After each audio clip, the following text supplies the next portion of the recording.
There was a man named Jacob who had been away from home for many years. 20 years he had lived in a distant land, working for his uncle Laban, tending flocks beneath foreign skies.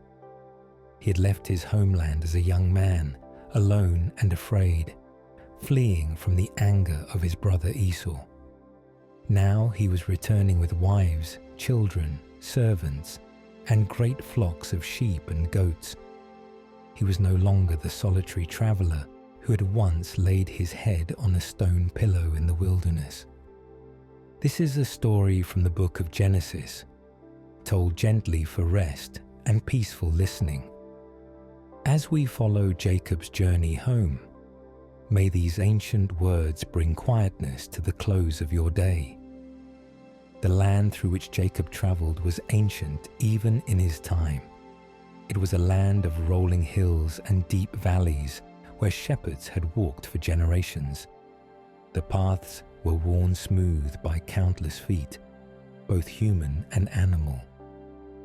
The air was dry and warm during the day, cooling gently as the sun descended toward the western horizon. Jacob's caravan moved slowly across the landscape. The bleating of sheep and the low calls of cattle created a steady rhythm. The dust rose softly beneath so many feet, settling again as the evening approached. Children walked alongside their mothers.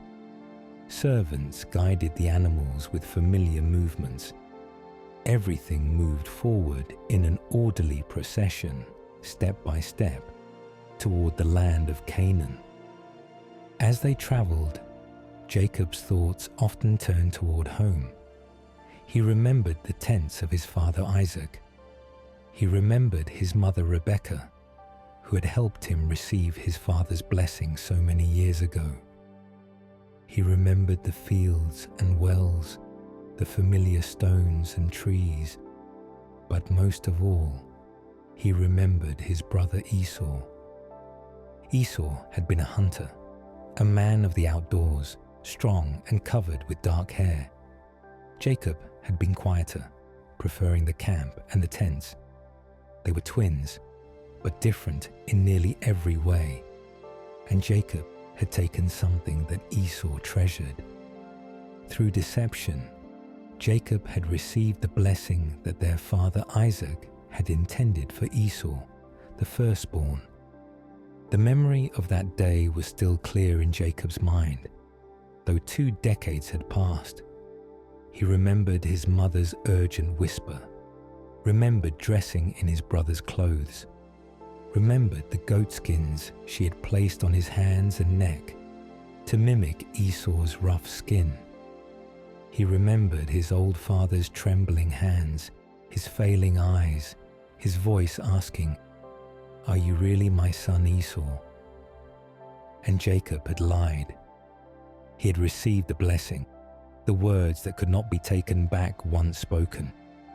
He had received the promise of abundance, of leadership, of a future bright with hope. But he had also received his brother's fury. Esau had wept bitterly when he learned what Jacob had done. Esau had vowed to kill Jacob once their father had died. So Jacob had fled. His mother had urged him to go quickly, to travel to her brother Laban's household in Haran, far to the northeast. It would be temporary, she said, just until Esau's anger cooled, just until it was safe to return. But temporary had become 20 years. Now, as Jacob journeyed homeward with all he had accumulated, he knew he would soon face his brother again. Messengers had been sent ahead to Esau in the land of Seir, to the country of Edom, where Esau had settled. Jacob had instructed them carefully. "Say to my lord Esau, your servant Jacob says this, I have been staying with Laban and have remained until now. I have oxen and donkeys, flocks and servants. I am sending this message to my lord, that I may find favor in your sight." The messengers had returned with troubling news. Esau was coming to meet Jacob and with him were 400 men. 400 men. The number had struck fear into Jacob's heart. Why would Esau need 400 men unless he meant to attack? Was he coming as a brother or as an enemy seeking revenge? 20 years had passed, but had 20 years been enough to cool the anger Jacob remembered in his brother's eyes? Jacob's mind raced with worry. He divided his camp into 2 groups, thinking that if Esau attacked one, the other might escape. He prepared gifts, generous gifts, herds of animals to send ahead to Esau. 200 female goats and 20 male goats, 200 ewes and 20 rams, 30 female camels with their young, 40 cows and 10 bulls, 20 female donkeys and 10 male donkeys. Each group of animals was to be kept separate, driven by different servants, each one instructed to say to Esau, "These belong to your servant Jacob. They are a gift sent to my lord Esau, and Jacob himself is coming behind us." Perhaps, Jacob thought, the gifts would appease his brother. Perhaps they would soften Esau's heart before they met face to face. But still, the fear remained. The caravan continued forward, day after day, drawing ever closer to the border of Canaan, to the land of promise, to the meeting that awaited them. They came at last to a place where a river cut through the land. It was called the Jabbok, a tributary that flowed westward before joining the Jordan River. The Jabbok wound through a deep valley, its waters rushing over smooth stones, creating a sound like distant voices, like whispered conversations between the rocks. Here Jacob made camp as evening approached. The tents were raised, the animals were settled, the cooking fires were lit. The familiar routines of the traveling camp unfolded as they had hundreds of times before. But Jacob's heart was restless. That night, he made a decision. He would send his family across the ford of the Jabbok, across to the other side. His 2 wives, Leah and Rachel. His 2 maidservants, Bilhah and Zilpah. His 11 sons and his daughter. All would cross the river in the darkness. Perhaps he wanted them safe on the far side. Perhaps he wanted to be alone with his thoughts. Perhaps he felt the weight of the approaching meeting with Esau and needed solitude to prepare himself. The servants helped everyone across the ford, where the water ran shallow enough to wade through. The children held tight to their mother's hands. The animals were led across, their hooves finding purchase on the river stones. The household goods were carried over, bundles and baskets, tents and tools. Everything Jacob possessed was taken to the far bank. And then Jacob sent the servants across as well. He stood alone on the near side of the Jabbok as the night deepened around him. The stars began to appear one by one in the darkening sky. The same stars his grandfather Abraham had looked upon, countless as the sand on the seashore. The same sky that covered all the earth, unchanging and vast. The sound of the river was constant, a flowing rhythm in the darkness. The air grew cooler. Jacob stood listening, thinking, remembering. He had been alone like this before, years ago, fleeing from Esau. He had stopped for the night in the wilderness. He had taken a stone for a pillow and slept under the open sky. And in that place he had dreamed. In the dream, he had seen a ladder reaching from earth to heaven, with angels ascending and descending upon it. And the Lord had stood above it and spoken to him, promising him the land, promising that his descendants would be numerous, promising to be with him and bring him back to this land safely. Jacob had woken from that dream filled with awe. He had taken the stone he had used as a pillow and set it up as a marker, pouring oil on it. He had named the place Bethel, which means house of God. He had made a vow there, saying that if God would be with him and keep him and bring him back to his father's house in peace, then the Lord would be his God. Now, standing alone by the Jabbok, Jacob was indeed returning. God had been with him. God had kept him. He had prospered in Laban's household despite his uncle's attempts to cheat him. He had married. He had fathered children. His flocks had multiplied. But still he was afraid. He had prayed earlier that day, a prayer born of desperation. He had reminded God of the promises, had admitted his own unworthiness, had asked to be delivered from the hand of Esau. "I am afraid," he had said, "that he will come and attack me, and the mothers with the children." Now, in the darkness beside the river, Jacob was alone with that fear. And then, in that solitary darkness, someone came to him. A man. The text that tells this story is ancient and spare with details. It does not describe what this man looked like or how he appeared. It simply says that a man wrestled with Jacob there through the night, beside the flowing waters of the Jabbok. They grappled with one another in the darkness. Jacob felt the strength in this stranger's arms, felt the power of his grip. This was no ordinary man, though Jacob may not have understood that immediately. They struggled together, pushing and pulling, each seeking advantage, each testing the other's strength. The wrestling continued as the night deepened. The stars wheeled slowly overhead in their ancient patterns. The river flowed on, indifferent to the struggle upon its bank. Time passed in exertion and effort, in the physical strain of contested strength. In ancient times, wrestling was not merely sport or exercise. It was a test of character, of will, of determination.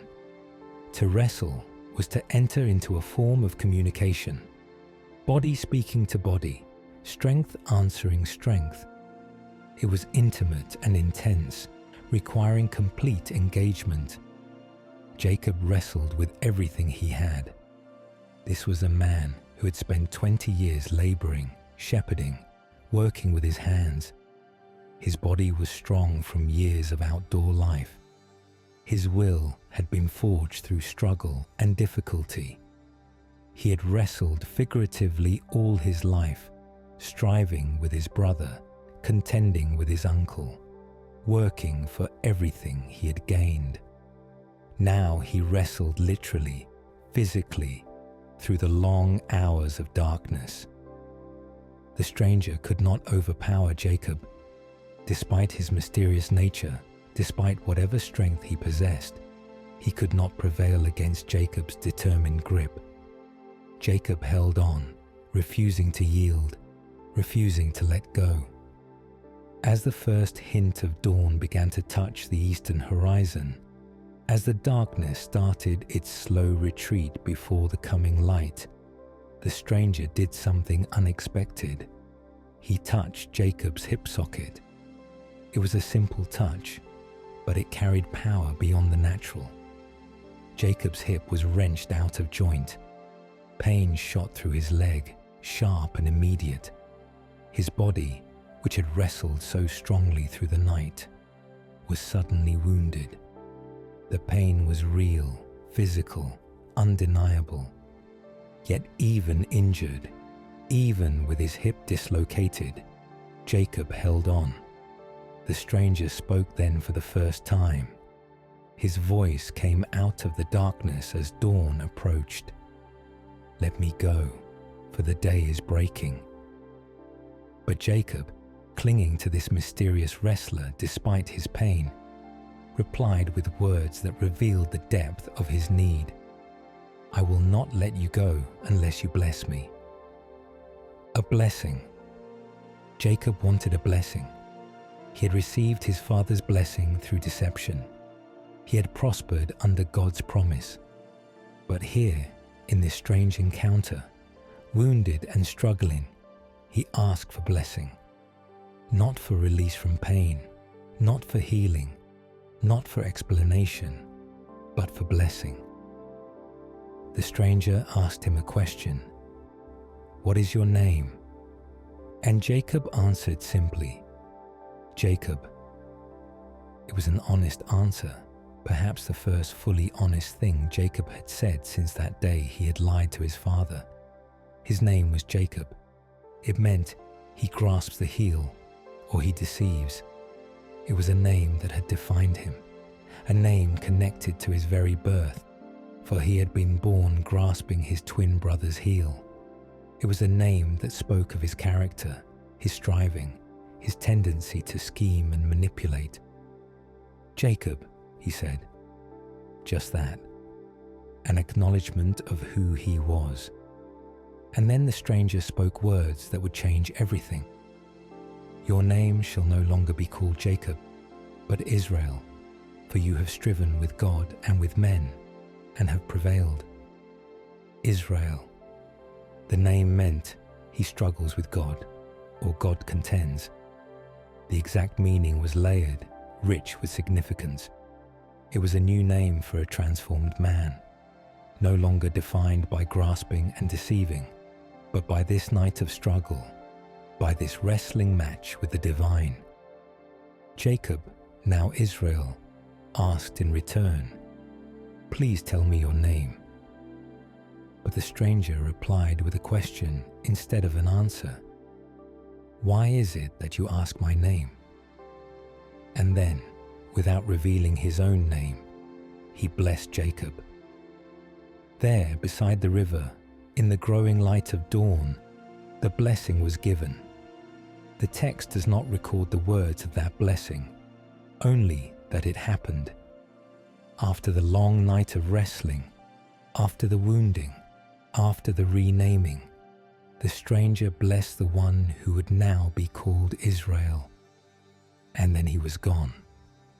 Jacob stood alone again as the sun rose over the Jabbok. But he was not the same man who had stood there in the darkness. His hip was injured. He limped now, would limp for the rest of his life. He had a new name, a new identity, and he had received the blessing he sought. He named the place Peniel, which means face of God. For he said, "I have seen God face to face, and yet my life has been delivered." The sun rose higher, bringing warmth and clear light to the valley. The river that had witnessed the night's struggle flowed on, its waters catching the morning sun, sparkling and bright. Birds called to one another as the new day began. The world continued its ancient rhythms, sunrise and flowing water, earth and sky. Jacob crossed over the ford, limping, passing through the waters to rejoin his family on the far side. His wives and children saw him coming, saw his altered gait, perhaps saw something changed in his face as well. He had left them as Jacob in the evening. He returned as Israel in the morning. The encounter at the Jabbok had marked him permanently. His body bore the wound, the limp that would stay with him all his days. Every step he took would remind him of that night, of the wrestling, of the stranger who was more than a stranger, of the moment he clung to the divine and refused to let go without a blessing. In later times, the people who descended from this man would remember what happened at the Jabbok. They would remember so clearly that they would adopt a custom in their eating. They would not eat the tendon attached to the hip socket, because that was the spot that had been touched in Jacob's wrestling match. It was a small observance, easily overlooked, but it carried the memory of this night across generations. The people of Israel, named for their ancestors' new name, would themselves become wrestlers with God. They would struggle and contend, would question and challenge, would cling to the divine even when wounded. The night at the Jabbok would become part of their identity, a story that said, "We are the people who wrestle with God and are not destroyed, who struggle and are blessed, who are wounded and transformed." The morning after the wrestling was not yet a time for rest. Jacob still had to face his brother. Esau was still approaching with his 400 men. The gifts had been sent ahead, but the meeting itself remained. Jacob looked up and saw them coming. Esau and his 400 men approaching across the land. Jacob's heart must have quickened despite the night's blessing. Old fears do not disappear instantly, even when one has been touched by the divine. He arranged his family carefully, the maidservants and their children in front, Leah and her children next, Rachel and Joseph, his most beloved, at the rear, the safest position. Then he himself went ahead of them all, limping forward to meet his brother. As he approached Esau, Jacob bowed to the ground, not once, but 7 times, honoring his brother, showing submission and respect. Each bow was a step closer, a gesture of humility from the man who had once deceived this very brother. And Esau ran to meet him, not to attack, not to strike in anger. Esau ran to his brother and embraced him. He threw his arms around Jacob's neck and kissed him, and both brothers wept. 20 years of separation, 20 years of fear and wondering dissolved in that embrace. The anger had cooled. Time and distance, and perhaps the hand of God, had transformed Esau's heart, just as Jacob's had been transformed. The reunion was tender, full of emotion, full of the weight of years and the grace of reconciliation.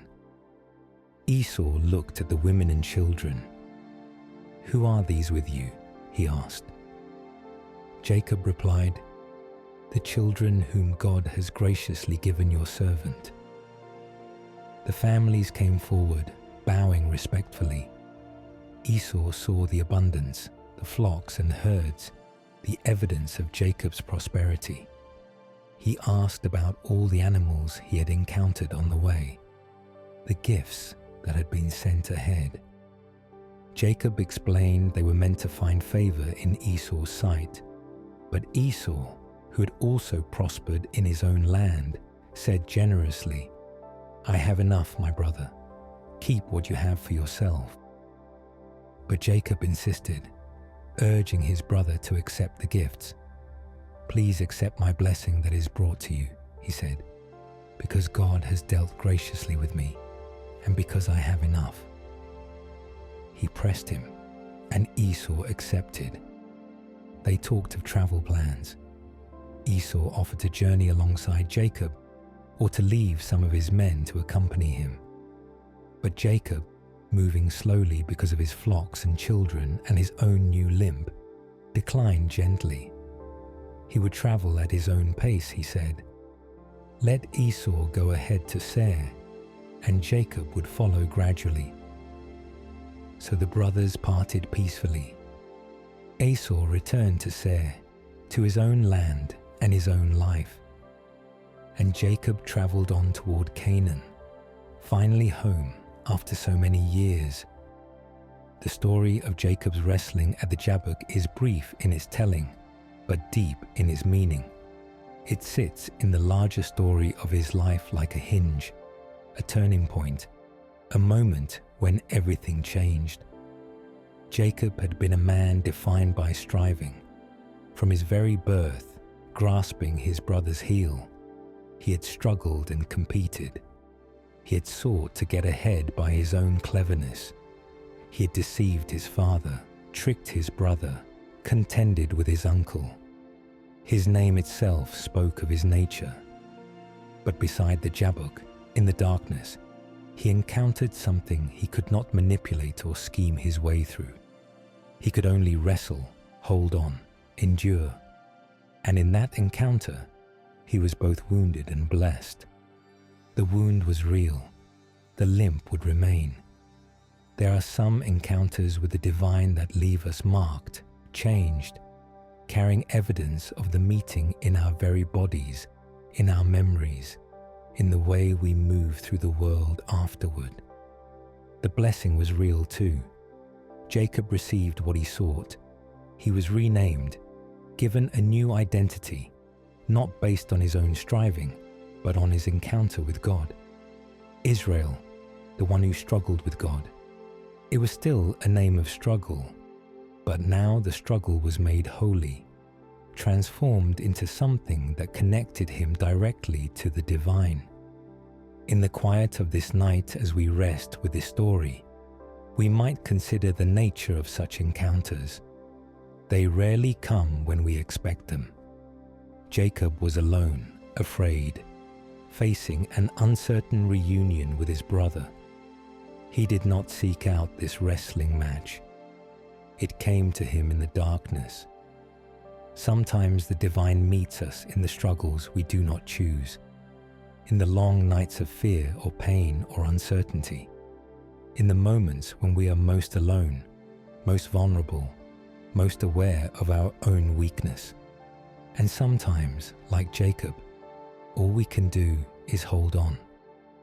We cannot understand what is happening. We cannot see clearly in the darkness. We can only refuse to let go, can only cling to whatever presence has met us, can only persist through the struggle until the dawn comes. The stranger could have simply overwhelmed Jacob at any moment. The touch that dislocated his hip proved that. Yet he wrestled with Jacob through most of the night, only revealing his greater power toward the end. There is something tender in this, something that honors Jacob's determination, his refusal to yield. Jacob's limp was not a punishment. It was a sign, a remembrance, a mark of what had happened. Every step he took afterward carried the memory of that night. Every time the pain reminded him of his injury, he would remember the blessing too. We often want encounters with the divine to leave us stronger in the way we expect strength to appear. We want to be more capable, more powerful, more able to manage our lives without difficulty. But Jacob limped. He was blessed, renamed, transformed, and he limped. Sometimes the mark of an encounter with God is not that we become invulnerable, but that we become more aware of our vulnerability. Not that we gain perfect strength, but that we learn to move forward even with our weakness visible. The people of Israel, Jacob's descendants, would carry this understanding. They would be a people who struggled with God and survived. They would argue with the divine, question, wrestle with meaning and purpose.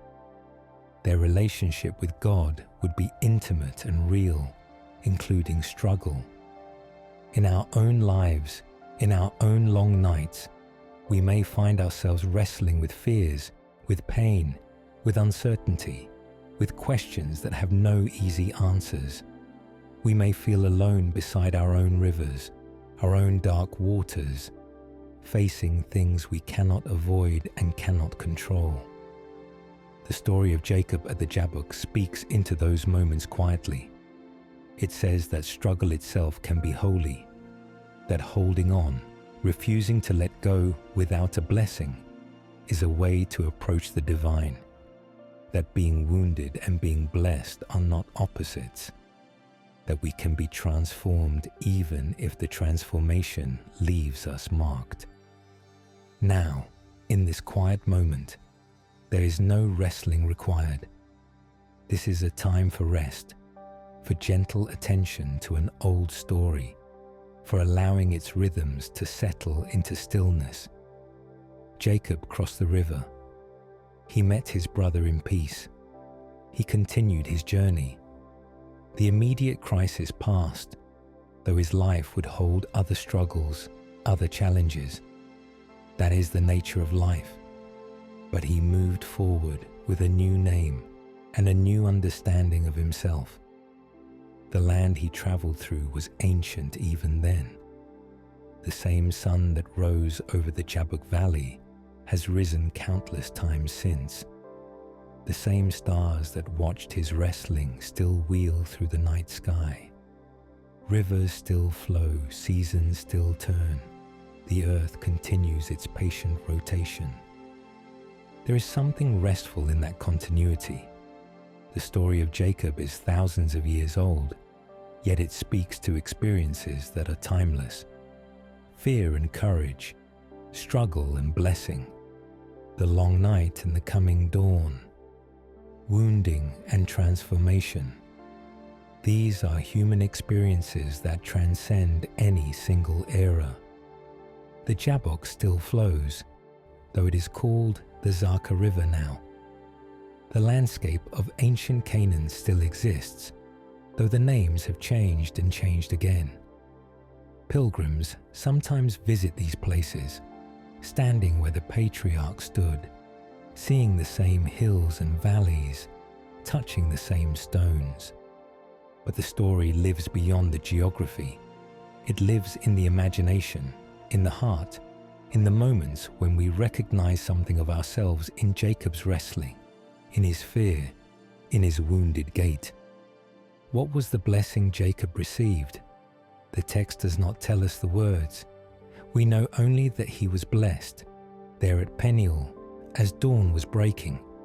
Perhaps the blessing was the new name itself, Israel, a name that acknowledged the struggle and honored the perseverance, a name that would be carried by an entire people, that would echo through history.